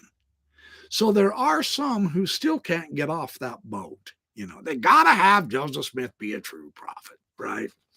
So, and then he contradicts himself by saying the characters involved the full unfolding of the full meaning. Oh, this is too good to lose. Hold on. I'm going to read this. I'm going to, hold on. Just be patient with me. Okay, this is this is in the blog. Well, I could have swore it was the other blog article. There's 2 times in seasons, interviews, and articles. One was in 2020, and this one is in January 13th, 2022. This is Chad Nielsen, and I believe this is the one. I should have underlined him. If it's not Chad Nielsen, I'm sorry, Chad. I don't mean to insult you, but anyway, here's his description of trying to save Joseph Smith with this translation thing. This is mental gymnastics at its best, man. The quote, the characters involved the full unfolding of the full meaning and syntactical articulation similar to the Gale, the grammar and alphabet of the Egyptian language, the Gale. And based upon interpreting visual indications of augmentation, diminishment, and combination as seen in the specimen of the pure language and the Gale. The translation process did not involve Joseph Smith narrating a vision or repeating an auditory dictation. It entailed the textual rendering into English of ancient characters. In this way, there is a likely link between the translation of the Book of Mormon and Kinderhook plates, unquote. And Joseph Smith, this is me, and Joseph Smith used the Gale's translated character for this. Interesting. They're trying to tie in the Book of Mormon. Well, if the same translation process was used for Kinderhook, and you're going to tie that into the Book of Mormon, good luck maintaining Joseph Smith's a true prophet. I mean, if that's the tactic you want to take, good luck, man. So if he mixed in, they conclude that there is no revelation here, just translation, and yet he somehow mixed a revelatory translation method in with his scholarly method. And I'm going, what? How in the hell do you mix the two? How do you know, for one thing, that there is a mixture of the revelation and the scholarly, right? I mean, this is just bluster and bluff so far as I can tell. How do you distinguish the two? Based on what materials, evidences, and criteria? Who the hell knows? But they're saying, hey, it could be a mixture. See, they're trying to give it credibility and yet exonerate God when there's bad errors and mistakes. Oh, well, that was when he was translating conventionally as a man. And then if there just happens to be a historical connection and a hit, then they say, oh, see, God was revealing it to the prophet. Joseph Smith's a true prophet. See, they're trying to cover both bases. It just can't work. It's just pure bunk. This is hokum. And then they conclude that there's no revelation here in the Kinderhook, just translation. Yet he may have mixed a revelatory method. So if he mixed the revelatory methods, that simply damns God to deception. There's the conclusion they don't want you to arrive at. Yeah, that's tough, man. Because what on earth are you trying to bring in revelation on a forgery for? Why would you even take that tactic? I have no idea. I'd like to be interviewed by the Times and Seasons and ask him that question. Right? So anyway, okay, so those are the two prongs, the biblical nature of the papyri and the translation nature of the Kinderhook using the papyri. Both of those arrows point to Joseph Smith, you're a con man. Yeah, that's what it leads to. So that is my summation of this semester that I've given you on the getting clear on the Joseph Smith papyri. Now, I talked with Doug Vincent the other day on the phone, and I asked him, I said, what? And I will ask you, and let's discuss this for a bit. We've got enough time. You guys don't mind gabbing at me for about 10 minutes, do you? I know I'll bore the heck out of you, but we'll try, right? So what subjects are you guys interested in talking about? What would you like me to share with you next? Or do you want me to continue on with this area? I mean, I can bring back information on the papyri periodically from time to time, but I have had another good friend ask me about doing something with William Law, for instance.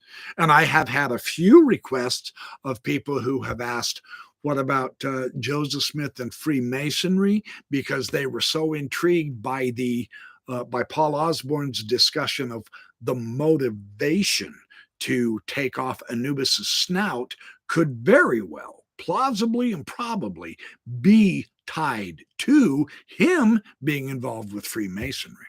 We know the temple endowment and all of that noise is tied in with Freemasonry. There's no question about that. Or would you want to do something on the Book of Mormon? Or, what interests you guys now? Where would you like to take this? So let's see what you're saying. Oh, folk magic. Yeah, there you go. Folk magic in Joseph Smith's day. That would be a fun topic. It would be fun too for me personally, because, of course, when D. Michael Quinn came out with all his materials, I took the apologetic approach. And what I did is, instead of studying D. Michael Quinn stuff, I read the apologists and accepted their arguments. Stupid thing to do, I know, but that's how you think when you're an apologist. So taking off the snout would be a fun discussion. I have Mike Weist. I think I talked about that 2 times ago. William Law would be great, and Masonry. Why the Book of Mormon is against Masonry, only to embrace it. I think Dan Vogel has covered that pretty well. I'm happy to talk about any of these. Yeah, and Paul Osborne, Book of Mormon Geography, Delmarva Peninsula. That's a hot topic. I might do that one anyway, regardless of what we want to jump into, simply because that's quite a subject. It's not maniacal. Hoffman would be interesting. Yes, ma'am. Patty cake, darling. Mark Hoffman would be interesting. That was one of my shelf crackers. I like that idea because we get into the salamander. And of course, then that's the basis for D. Michael Quinn and all that is. Yeah. And there's another one for Book of Mormon Geography. Is there any current research into the archaeological evidence at BYU or Rick's? Not that I'm aware of. BYU scared spitless to get into the archaeology anymore ever since Thomas Stewart Ferguson and all those guys. Let's see, the Joseph Smith to Brigham Young transition. That is another good topic, you guys. It really is. But enough about me. Tell me what you think of me. Yes, Radio Free Mormon, would you please start that discussion with me? He pulled that on me earlier. Let you think about it. Yeah.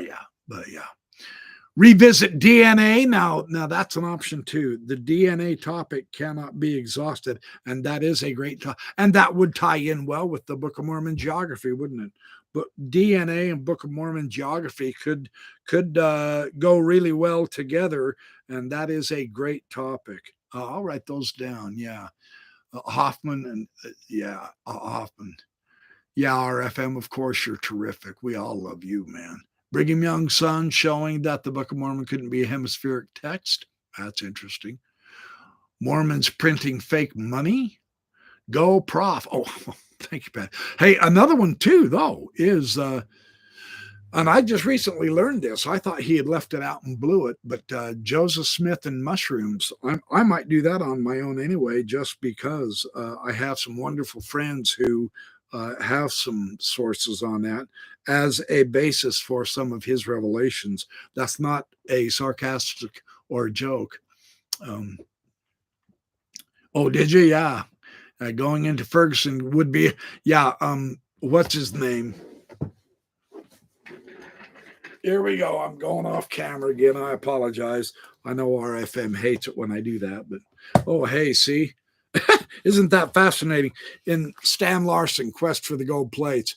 Man, that was a great look at Thomas Stewart Ferguson. In the middle of them, I have Wesley Walters' 1973 study, Joseph Smith Among the Egyptians. You notice my writing all over it? Yeah, I do that. And then DJ Nelson, the Joseph Smith Papyri. Now, this is the translation that Hugh Nibley said was a really good start and a very credible translation. And then when he finally shut up and read it, he realized, oh, wait, this doesn't prove Joseph Smith. Let's get rid of him. What a coward. Anyway, yeah, Ferguson. Ferguson could be very, very interesting. Bennett, yeah, Bennett. That's another stuff. And the actual now the destruction of the printing press because he destroyed the newspaper. That newspaper, just a one-pager, but that did nothing but tell the truth.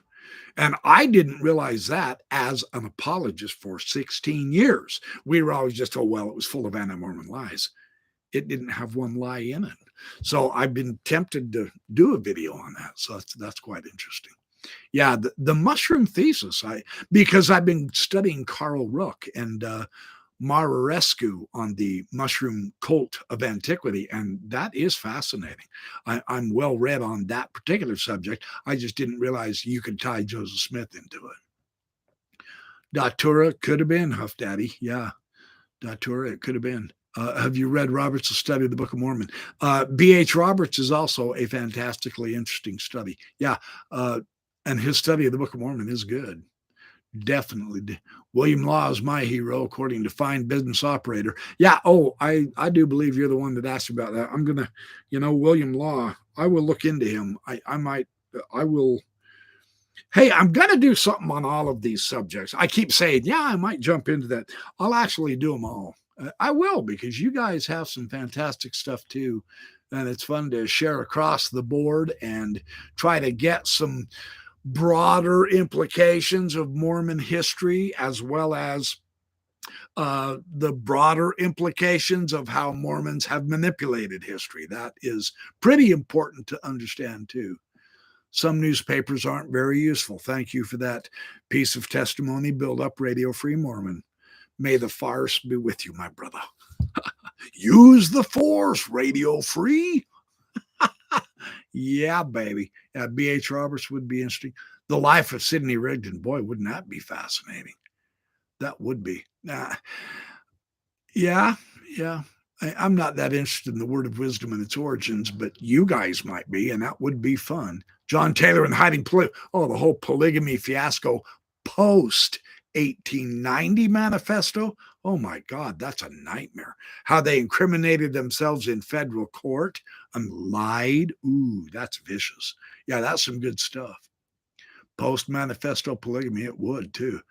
Dynamic teachings. Oh, you guys are typing too fast. Mormon colonies in Mexico would be very interesting too. The latest theory of who killed Joseph Smith.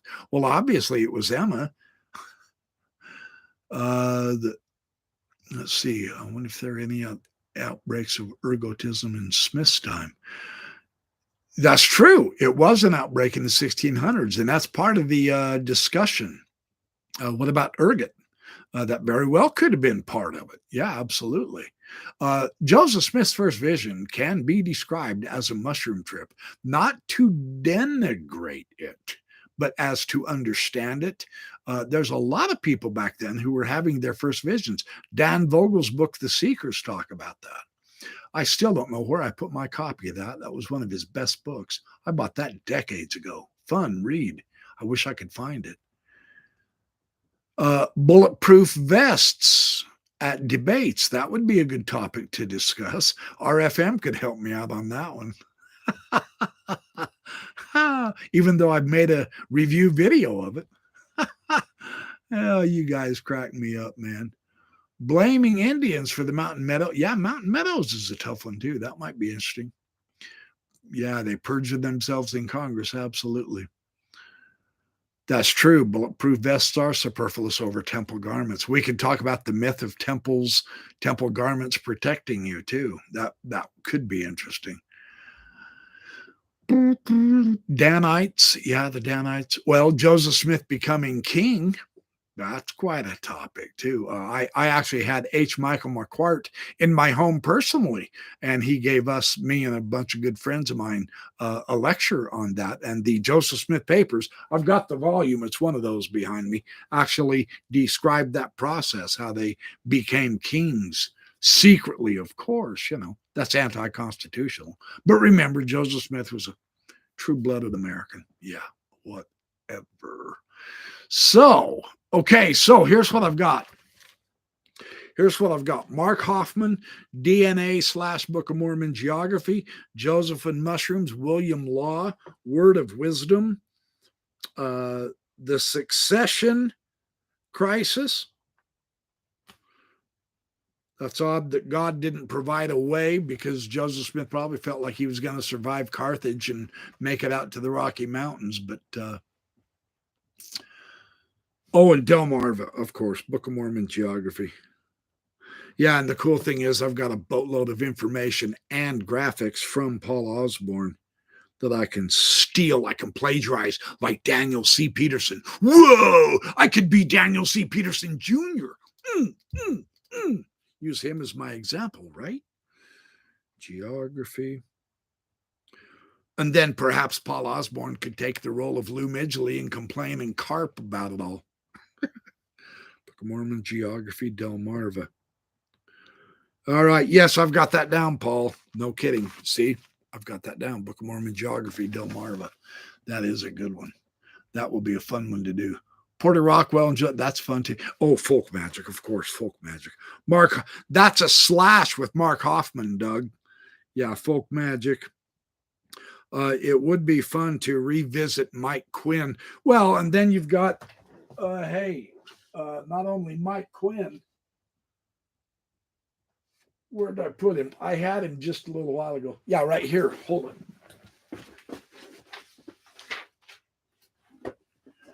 here I go again, leaving the video. The Brook, the Refiner's Fire. Oh, and Lance Owens.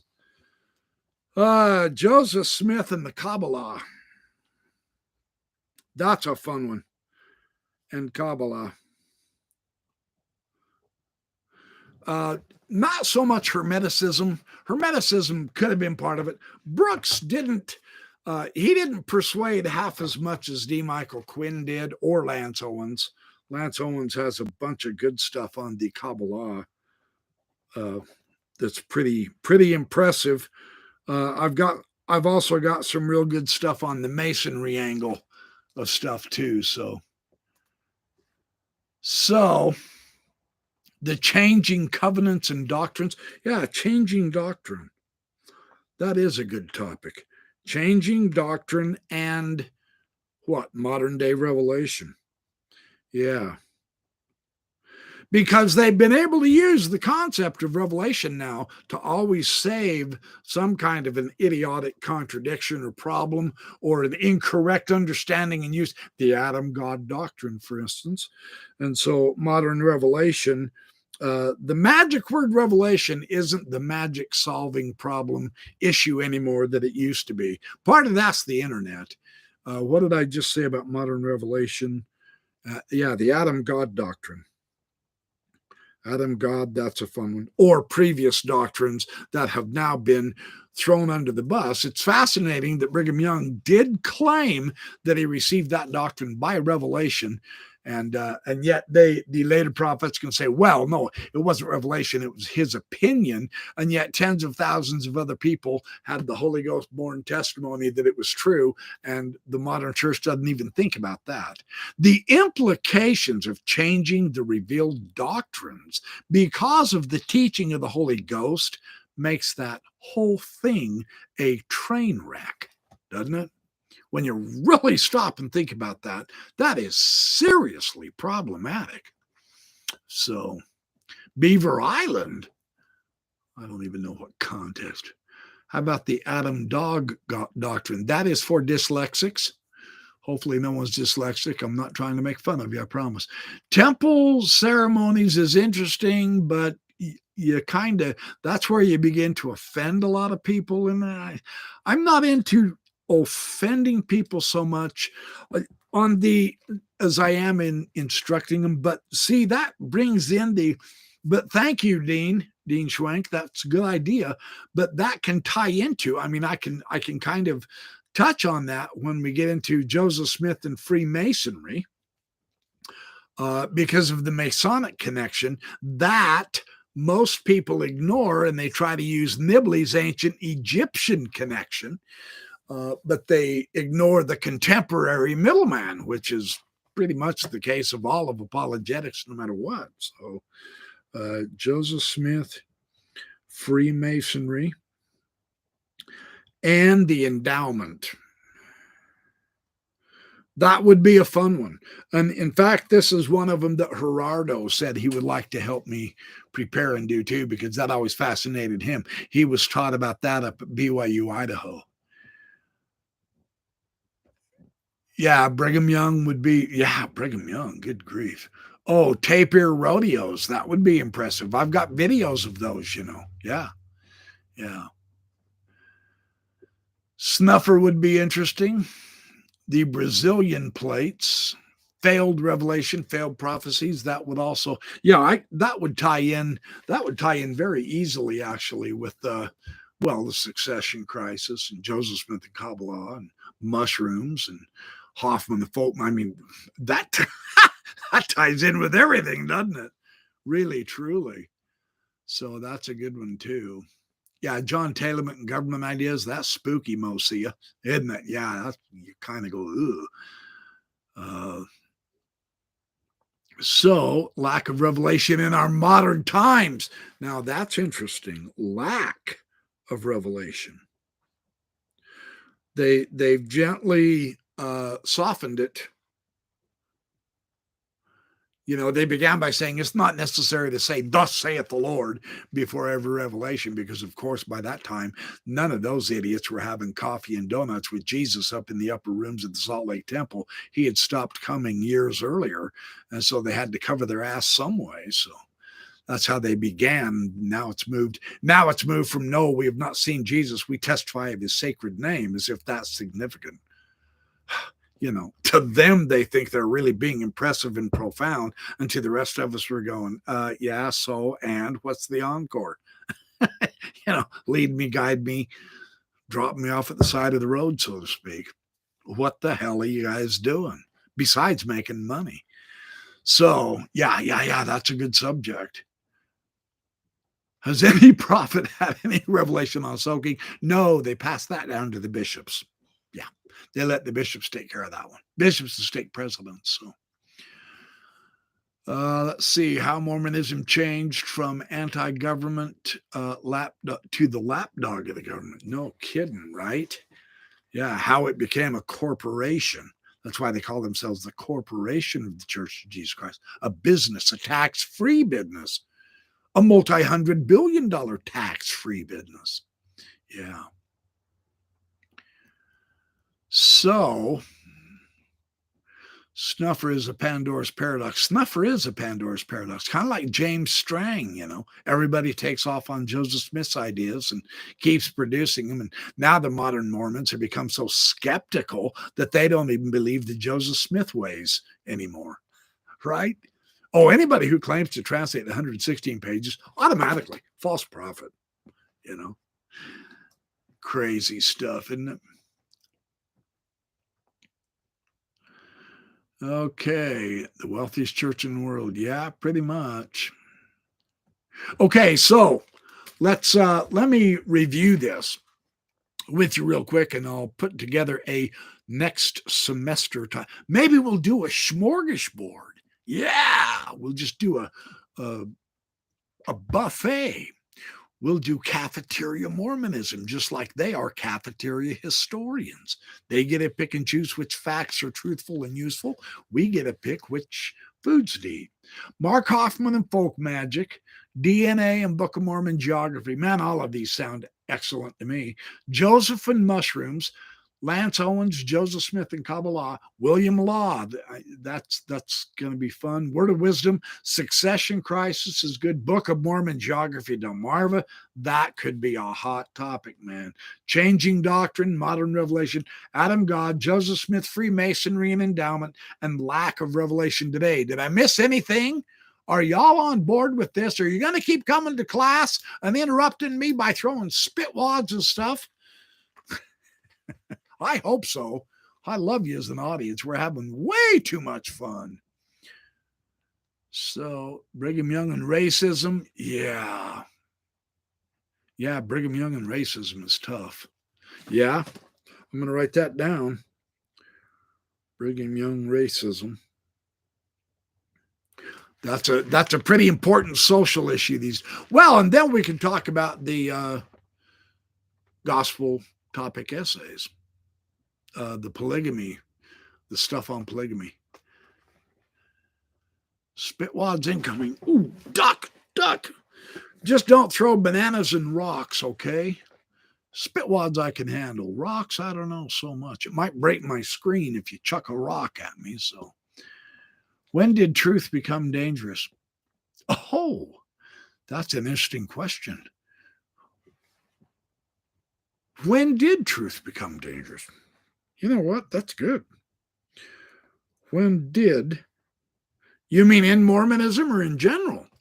Because that can apply to society. When did truth become dangerous?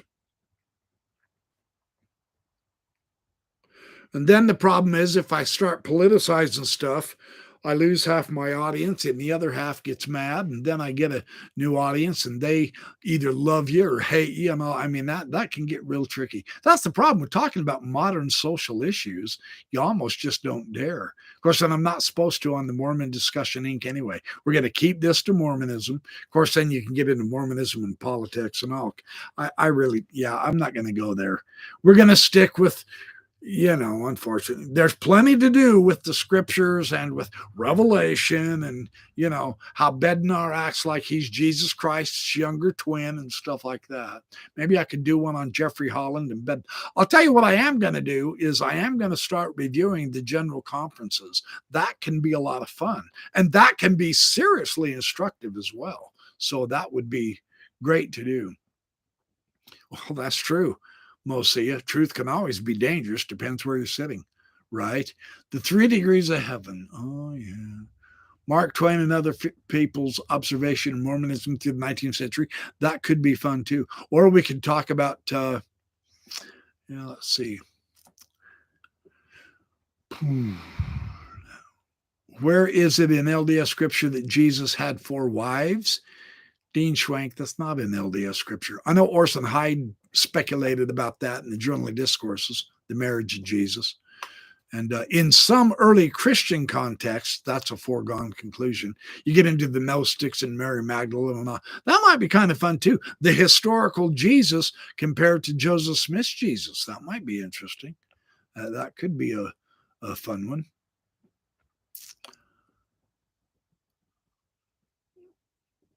So anyway, yeah, Jesus and polygamy. Yeah, I have a couple of books on that. And they just Mormonize, interpret the Bible so bad that you just can't,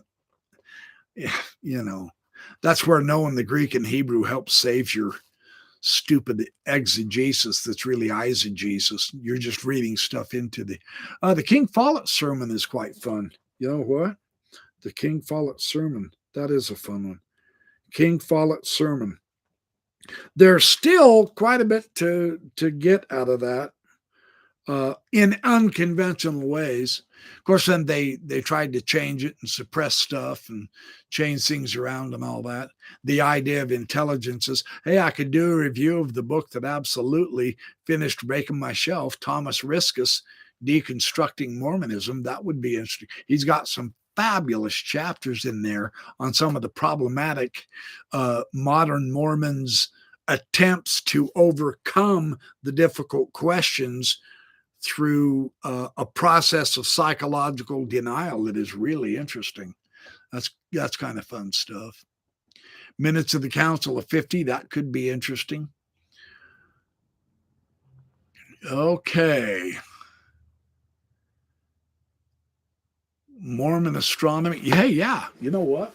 That's a fun subject.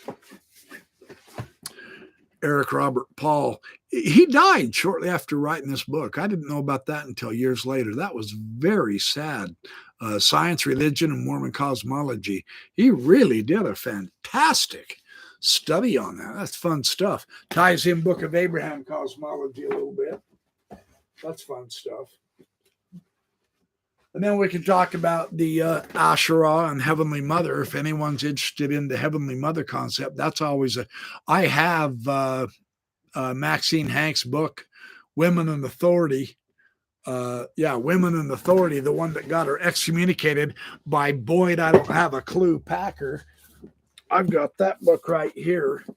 And this is the one where D. Michael Quinn showed how the women do have the priesthood already. And he didn't mean just through temple ordinances. He means they had the priesthood.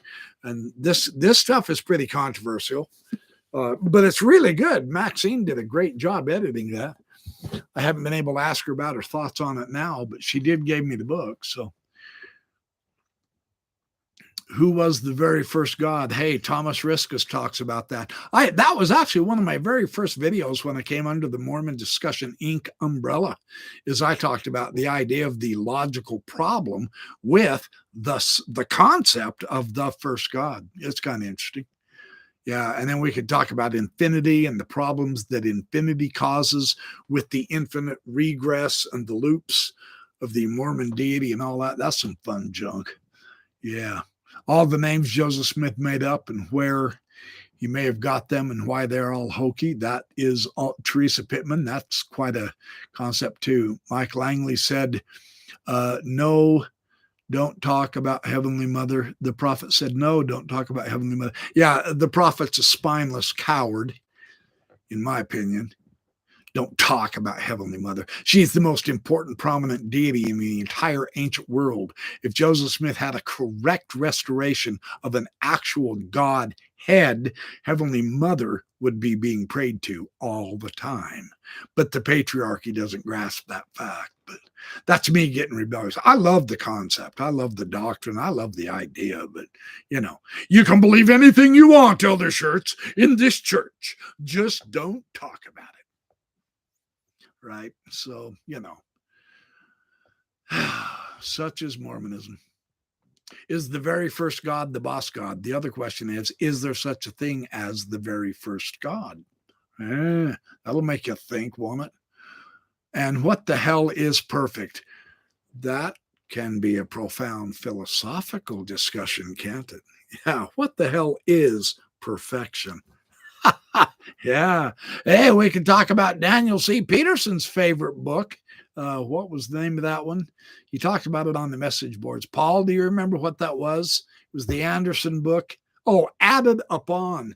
We could review that and why we think that Dan Peterson thinks that's such a profound, true, hopeful account of the next life. And it's just about as damn racist and misogynist against women as can possibly be. So, of course, the patriarchal priesthood, Melchizedek priesthood, totem men, Lou Midgley, and Dan Peterson's going to love that. But anyway. No, I am not being misogynist. I am mocking the Mormon patriarch's misogyny. I was actually accused of being a misogynist in the comments on my Mormon Stories video, and that just positively blew my mind. What? I'm misogynist? Wow. I'm the one that defends Heavenly Mother more than anybody else out there, I thought. So anyway. Okay. Added Upon, the breakdown would be cool. I agree, Mosiah. Clever. That's very clever. Backdated priesthood restoration. Yeah, what's his nose? The CS director was big on that. The gentleman just recently died. Oh, got another brain fart. What was his name? Very popular man. Anyway, yeah, he actually. Jeremy Runnels, we can review some of his stuff on his website too. And Mormon Think is another one that really does deep dives into stuff. He's pretty good. We've got some philosophers on our message boards that do deep dives that just leave you reeling, man. They're awesome. And then we can talk about the idea of spirituality. Where did spirituality go? Where did it disappear in Mormonism? They've redefined it and made it so that it's almost so hokey and mamby-pamby and milk only in the glass that there's nothing spiritual there anymore. And yet they try to tell you it's totally spiritual, and it's just not. So, let's see. We could do the Isaiah prophecies. I'm kidding.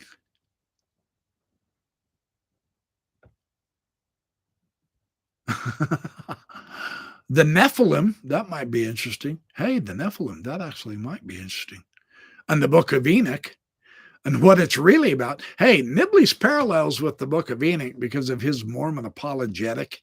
That was fascinating how he Mormonized that. And I realized that as an apologist because I got to know a couple of the Enoch scholars. And they were saying, yeah, this is clever, but that's not what the Book of Enoch is saying. And so I went and bought, the Hebrew and the Greek and the Slavonic Enoch and all the texts and all that jazz, translations, and did a big study on it there for a while. So I wasn't overly impressed with Nibley at that point anyway. But yeah, his stuff on Enoch isn't nearly as good as the Mormons love to imagine. So. All right.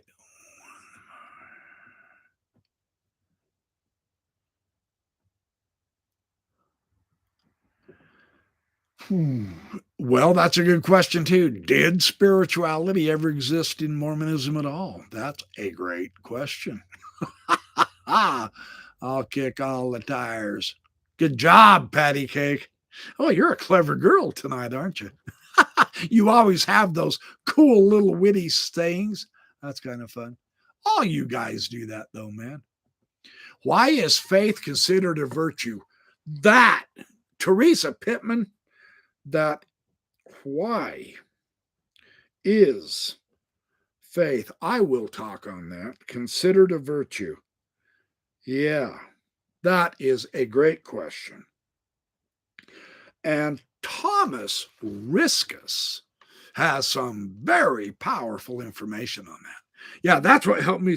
So does who's the atheist guy that did the outsider test? John Loftus. John Loftus, the outsider test of faith. If you've never read that book, man, you've got to read it. Hey, one of my patrons here asked me to do a book review. Maybe I can do some book reviews on John Loftus. Man, he's got some good stuff too. More of an anti-Christian atheist approach, but some of his information on the his anti-Christian really does have a wedge into Mormonism, because Mormonism loves to imagine it's just Christianity on steroids. So there is that. Faith without works. Yeah. The BYP book club. Yeah, we can do that too. Yeah, I could do some book reviews. I would love to hear some book reviews. Okay, I will do book reviews. And the cool thing is, in my library, in case you've never noticed it before, I have more than one subject in my library. So I can do book reviews on several different subjects. I got my science and philosophy and atheist section over there. And I've got my Hebrew, Greek, Arabic, German lexicons, Latin, and all that over there. Then I've got my chess channels, my chess stuff. I got my math books. I've got all my mysticism and spirituality over there. I've got New Testament exegesis and translation in Greek over here. Then I've got some really cool, crazy crap over here with New Testament and archaeology. Then the Mormonism's behind me mixed in. And then I've got some math and science up that way, some ancient history, some modern history, some modern Mormon apologetics. And then I've got a whole bunch of books on infinity. That topic always fascinated me. The philosophy of the infinite, the math of the infinite, why it obeys different rules than the finite and all that. And then I've got stuff on etymology and word origins and all that. Then I've got stuff on nihilism, trigonometry, and then I've got the historical Jesus. And this whole, boy, I'll tell you what, Dennis MacDonald on the Homeric influence on the Gospels. That's a magnificent topic. He's going to be coming out with some new stuff soon. That's good. Luke and Virgil and the Christianizing of Homer and the Gospels and Homer. That's some fun crap, man. And then I've got the intertextual Jesus, a whole bunch of stuff on the Jesus myth and the historical Jesus, and excavate John Dominique Crossan and Dale Allison Jr. and Brody and all of those guys, man. And I got a whole bunch of crap on the Dead Sea Scrolls and more on Jesus and more on, the Great Mother, the Gnostics. I got a whole, I've got a whole section on the Gnostics, stuff on the Messiah, Bishop Shelby Spong, the Gnostics and the Naassenes, Indian origins in the Book of Mormon. I'll bet Dan Vogel's never heard of that book. Boy, I've got him in with the Gnostics. That's odd, isn't it? Yeah, baby. Anyway, yeah, and this is just my basement part of my library. I've got stuff upstairs too. I've got a whole table full. Mythology. My mythology section is mostly over there. And then my Greek interlinears and ancient Greece. I mean, there's tons of stuff, man. Yeah, the Backyard book reviews. I will start doing some book reviews. That will be fun. Who in the 12 could beat you in chess? I have no idea. I'd have to play them all. That'd be kind of fun, wouldn't it? I'll bet half of them don't even know how to spell the word. I look forward to discussing it. Yeah, Teresa. I do too. A patty cake, if you'll bring the shrimp, we'll eat it. We'll have a shrimp dig, baby. Yeah. That would be awesome. Yeah, well, it would have. That's why they kept polygamy a secret. Of course. That's why they kept becoming kings a secret. That's why they kept the Joseph Smith Papyri from us for 50 years. But in a way, that's good because the photography technology upgraded and then it became excellent to photograph it. And now we have that benefit. So in a way, it was good. Randy Jordan, you're here. Welcome. Good to see you, my friend. A.W. Joseph Smith denied polygamy because it was against the law of the land and of the church. Duh. Yeah, right. Randy Jordan. I just want to introduce you guys to Randy Jordan. Randy, welcome to the chat. Randy Jordan was my nemesis when I was an apologist, and I never could beat him. He's the one that told me once on the phone, he said, you know why we always beat you, Shirts? I said, no, I never could figure that out. And he said, because we always quoted Joseph Smith back at you. I go, what the hell? How's that work? And he said, you guys, you apologists don't defend Joseph Smith. You're defending modern Mormonism. Joseph Smith can't be defended. That's why we always quote Joseph Smith to you apologists. And now Paul Osborne and I have taken that up, and it works. So thank you, Randy Jordan. Welcome to the club, dude. Good to see you. Historical Jesus would be a whole semester. Yes, Doug, it would, but it would be fun. Now, I promise, when we start talking about Jesus, the historical Jesus, etc., I so promise this won't be the Sunday school milquetoast Mormonized version of Jesus. That would be fun to do. I would like to do that. The Greek and the comparison of gospels. We have over 40 early Christian gospels. And the Jewish interpretation of Jesus, etc. I mean, and then you have the Zohar version of all this stuff. There's some good stuff, man, on the historical Jesus. I'm going to write that down. That would be fun to do. It really would. I could intermix it with book reviews. I mean, if you guys are interested in that kind of stuff, I promise I wouldn't give you pat pablum fluff and milk. It would be really good. Yeah, thank you, Mike Weiss, for welcoming Randy. I like Randy. Paul Osborne, Mosia. Yeah, Randy Jordan's awesome. It's amazing, isn't it, Randy? 25 years later, and here we are. Would you have ever, if you'd have told me back then, Carrie, I prophesy someday you'll be on my side. You'll be making videos showing the real reality of the Mormon apologetic stupidity and the mess of the scriptures. I would have laughed at you for decades. In fact, I probably did, but here we are, man. I finally got around to looking at the evidence, and you're a part of it. So way to go, you snot-nosed kid. Hey, I can get away with that. You can't hit me. Ooh, chuck and jab. Come on. You don't want to. Come on. Bring it up. Come get the Backyard Professor. Anyway, yeah, whatever. Okay, chin up, Carrie. I'm sure you can beat me at chess. Yeah, I don't know. I'm not that good. All right. Jesus, International Man of Mystery. Yeah, baby. I got to do that. Hey, we are actually, I think on Mormon Discussions, Inc., we're working on getting a Backyard Professor t-shirt. Yeah, baby. I'm the only idiot in the whole world that can get away with doing stupid shenanigans like that, but everybody likes it, so what the heck. Yeah, thank you, Devorah. Kittredge. I appreciate you saying that. Historic Jesus and book reviews would be great. It really would. It would be fun because we could get the our advantage on this. I'm not kidding you guys.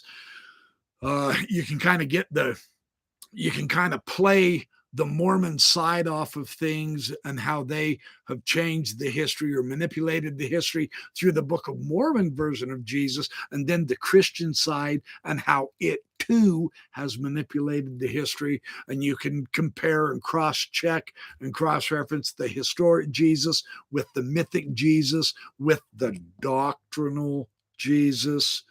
There's a whole bunch of ways we could approach that. That could be really cool.